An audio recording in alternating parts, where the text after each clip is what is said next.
मोर मामा, आज हमें आपसे एक कहानी सुननी है, तो क्या आप सुनाएंगे?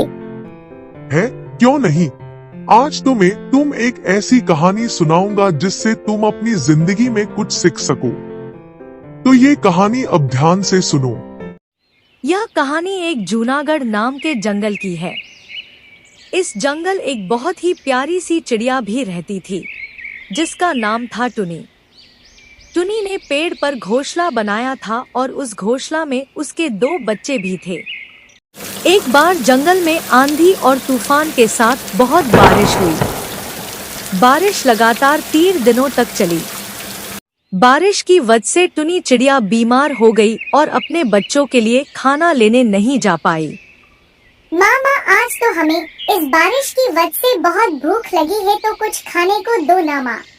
अरे बेटा, आज मेरी तबीयत ठीक नहीं है, तो आज मैं तुम्हारे लिए खाना लेने नहीं जा पाऊंगी। फिर थोड़ी देर के बाद बारिश रुक गई और टुनी ने सोचा कि क्यों ना मैं अपने बच्चों के लिए दाना लेने जाती हूँ।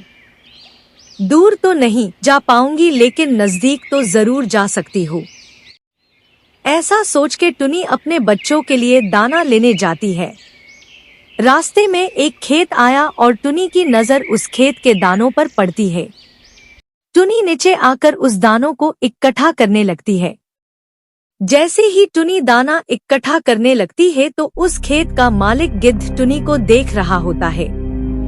वो टुनी के ऊपर जाल फेंककर उसे पकड़ लेता है और टुनी के पास जाता है और बोलता है कि अरे ओ चिड़िया, तो आखिर वो तू है जो कई दिनों से मेरे खेत में से दाने चुरा के ले जाती है? नहीं गिद्ध दादा, मैं तो इस खेत में पहली बार आई हूँ। बारिश की वजह से मैं बहुत बीमार हो गई हूँ और मेरे बच्चे भी बहुत भूखे हैं, तो इसीलिए ये खेत नजदीक है, तो मैं इस खेत में से पहली बार दाना लेने आई हूँ। मैं कोई चोर नहीं हूँ। इतने में राजा चील अपने सैनिकों के साथ वह आ जाते हैं और टुनी से बोलते हैं कि टुनी, तुम यहाँ कैसे कैद हो गई हो? तुम्हारे बच्चों को मैं मिलकर आया हूँ, वो तुम्हारी राह देख रहे हैं और मुझसे कह रहे थे कि जैसे हो मेरी माँ मिले तो उसे दल भेजना, क्योंकि हमें बहुत भूख लगी है। राजा चील, में तो अपने भूखे बच्चों के लिए इस खेत में पहली बार आई हूँ और इस गिद्ध दादा ने मुझे कैद कर लिया और मुझे कहते हैं कि मैं चोर हूँ। ओए गिद्ध, इस टुनी को छोड़ दे, ये चोर नहीं है, ये यहाँ मजबूरी में आई है। टुनी ने हमेशा सभी जंगलवासी की मदद की है, वो चोर नहीं है। अब तुम इसे छोड़ दो, ये मेरा ऑर्डर है। मैं तुम्हारा कोई ऑर्डर नहीं मानता, ये मेरा शिकार है और इसे मैं खा जाऊंगा।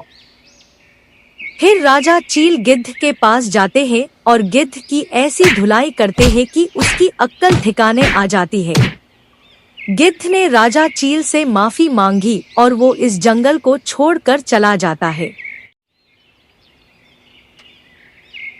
फिर राजा चील टुनी को कैद से आजाद करते हैं और अपने बच्चों के पास जाने के लिए कहते हैं। टुनी अपने बच्चों के पास जाती है और उन्हें शीदाने खिलाती है। तो बच्चों, इस कहानी से हमें ये सीख मिलती है कि हमें राजा चील की तरह सही न्याय करके दूसरों की मदद करनी चाहिए।